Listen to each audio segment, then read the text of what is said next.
Hey guys, Matt.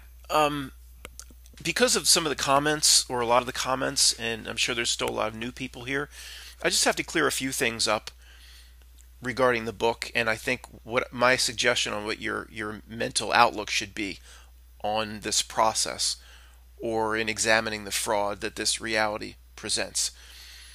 Because again, I just there's a lot of new people, and people are doing what all normal, regular truthers do, and what I did for 7 or 8 years: just chase the endless breadcrumbs and the endless rabbit holes. So it's good. I need to pop in every so often because I have 10 or 12 or 15 more chapters of the fraud. And I keep saying, people are like, well, he keeps saying like the fraud he presents in this book is endless. When is he going to turn positive? But I have brought some positive chapters forward because the fraud is endless. And that is basically the nature of this realm. But you have to have your head around it, this process, in the right way. So I just wanted to pop in for the new people and really express what I really believe to have the right mindset needs to be on all of this. Okay. My process in the beginning, I'm sure, was similar to yours, where it's someday, whether it be last year or 10 years ago, we wake up and we go, something is not right in the world, just like Morpheus said in the Matrix. Something doesn't quite fit. And then we start examining. And upon close examination, well, everything we seem to examine turns out to be a fraud or breaks down in some way versus the way, for example, it's presented to us by an authority figure or by the news. So we all started in the same place. But then the reality trap that gets truthers, that I've said many times, but there are new people here, we need to go over this again. It's the endless chasing of the rabbit holes and the endless breadcrumbs it asks us to follow. In terms of how real this world is, this life script that's being presented to all of us, and it begs for our attention, it begs for us to read our lines, it shoves the cue cards in our hands and just begs that we read from the cue cards. The screen all around us wants us to engage with it and to emotionally get attached to it. It actually wants us to merge with it, literally merge to it, and project ourselves onto it via transhumanism and via the cell phone, which is a middle stepping stone to a true merging, what I call merging with the screen. So a life script of some kind runs here, and its tricks are ingenious to get us to follow it. Okay, so the truthers get hooked where we think, okay, now we can see there's something going on here. Nothing adds up. But the truthers get hooked on their heroin by chasing the endless breadcrumbs and rabbit holes. And the purpose, even though we're going to continue to examine coldly and calculatedly, examine the endless fraud that this reality presents, there's really three groups, like I wrote to Nigel, which got me thinking about this earlier today. Um, you know, uh, People will, whenever I mention a name, people say, "Who's that?" Well, it doesn't matter. It doesn't matter. I do that more for their behalf, so they know how, you know, the smart people that I speak to, and how they influence me in a very positive fashion, and I appreciate their advice. So when I wrote it, there were three groups, basically three groups in this realm. One is assume, let's just play the role play of upon your death, you are teleported up to the pearly gates, and there is a judge of some kind there. Let's just role play that. I don't believe in any of that, but let's just role play that for this example. The person would look down on you and say, there are three groups, and let's see what group you fit into. Group one: did you believe the fraud that reality presented to you? See, that reality across the board was a fraud. Politics wasn't real. The space program wasn't real. The reason they told you they were going to war wasn't real. Everything, just, obviously the list goes on for 1,000 pages. And over 99% of the people in this realm are going to say, yeah, I believed it. Why shouldn't I? See, then it's a failure. Now, I'm not saying I don't think I'm going to be judged by some all-powerful being. I'm probably going to be judged by myself or another aspect of myself. But that's neither here nor there. A lot of Christians have stayed with this channel because they realize we're in the foxhole together. Our predicament is the same, and there's a lot more in common, a lot more ways we can help each other here than by fighting with each other. So 99% of people believe this endless fraud as it's presented to us. You fail.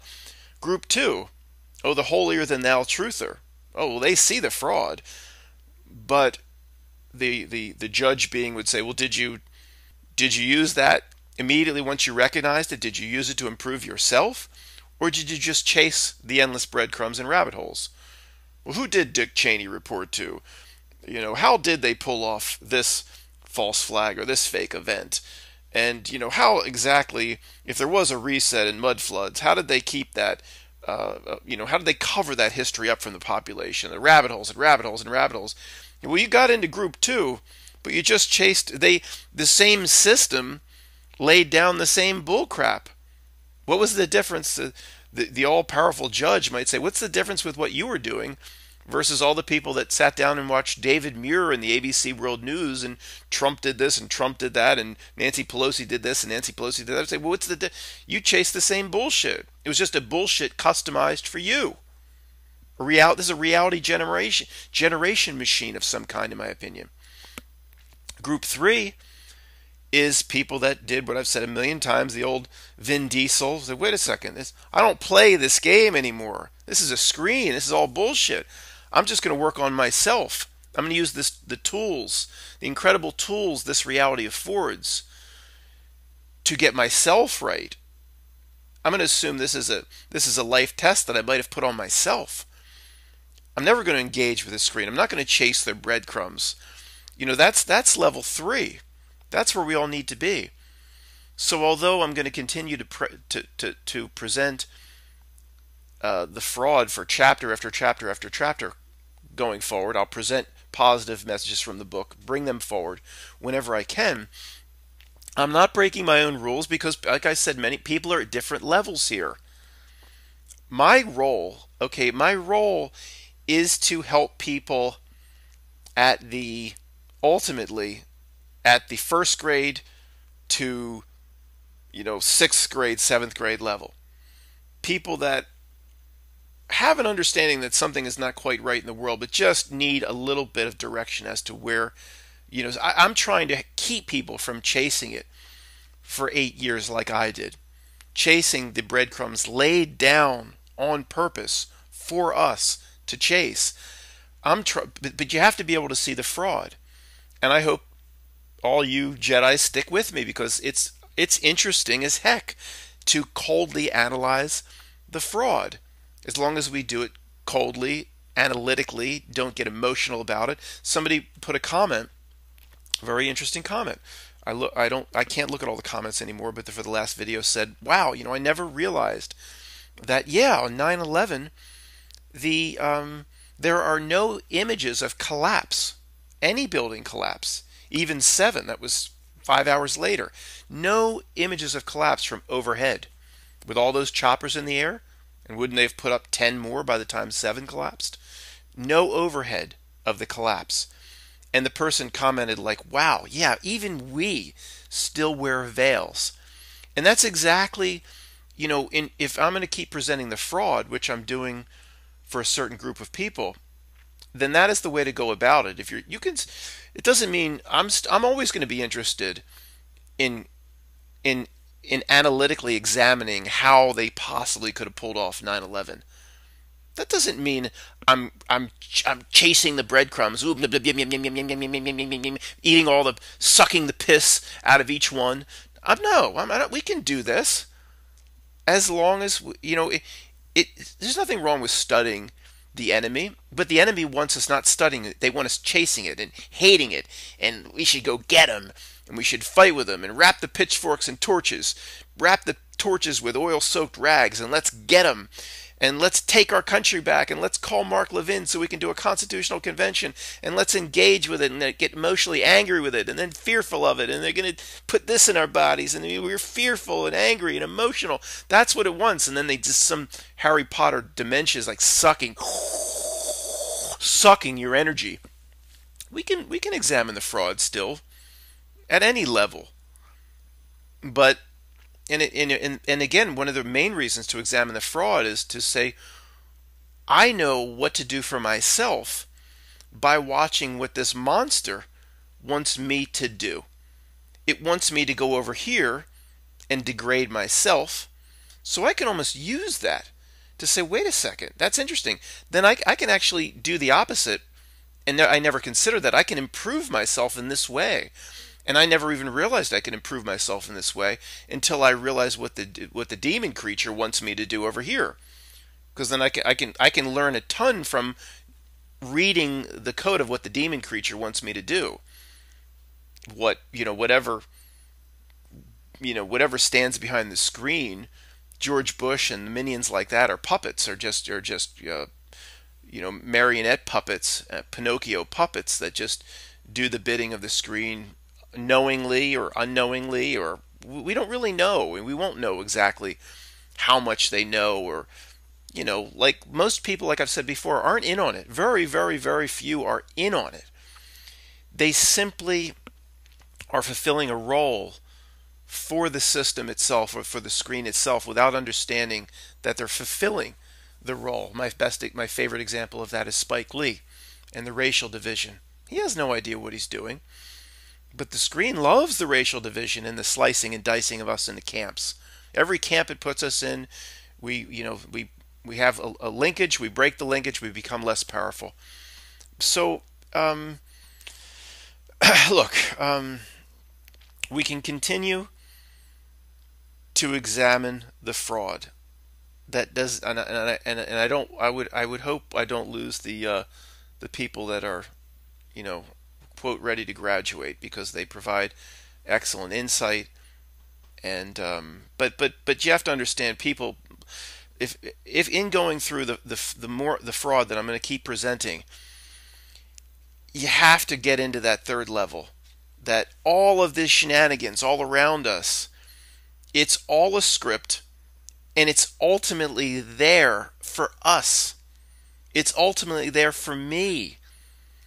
So I can go not that so we can go do oil-soaked rags and torches and go get him like Frankenstein in the middle of the night, go get him. It would love nothing more than for us to form thousands of people together and try to go get him. Oh, it'd love that. It would love it. It'd love it. We'd be engaging the screen on its own terms. The people, at lower levels, like people that talk about, all the conservatives talk Hillary going to jail, and when Anthony Weiner and putting his wiener will go to a different jail than himself, he'll be separated from his wiener. I mean, all these, put them all in jail. No, because that's so we're going to use, let me get this straight, we're going to use the system constructed infrastructure to punish those that design the system infrastructure. And when I can't wait to see Hillary go off to jail, you can't use the system itself to punish the system itself. It's like Neo saying, I'm going to try to figure out how to use the Matrix to get the Oracle and the Architect. Well, ultimately they were playing Neo. They worked together to play Neo. Neo was dead in the end. Smith was dead. The Architect and the Oracle were sitting on a park bench at the end. They played his ass. But forget the Oracle. This is the Architect. Neo's going to say, well, I'm going to use the Matrix to get the Architect. No, that's probably not a good idea, since he designed it. See, you can't use their systems to get them. You have to completely, it starts with just starve the system. Starve it out from your energy, your attention, your money. It's just getting your head right about how to go about analyzing the fraud that I will continue to present. If you chase it, get fearful of it, get angry of it, try to go get it, try to figure out how to use Mark Levin's Constitutional Convention to take the country back, if you do any of that stuff, of which the list is endless, you're doing exactly what they want. And I'm not breaking my own rules by presenting it. I mean, really? Thanks, guys.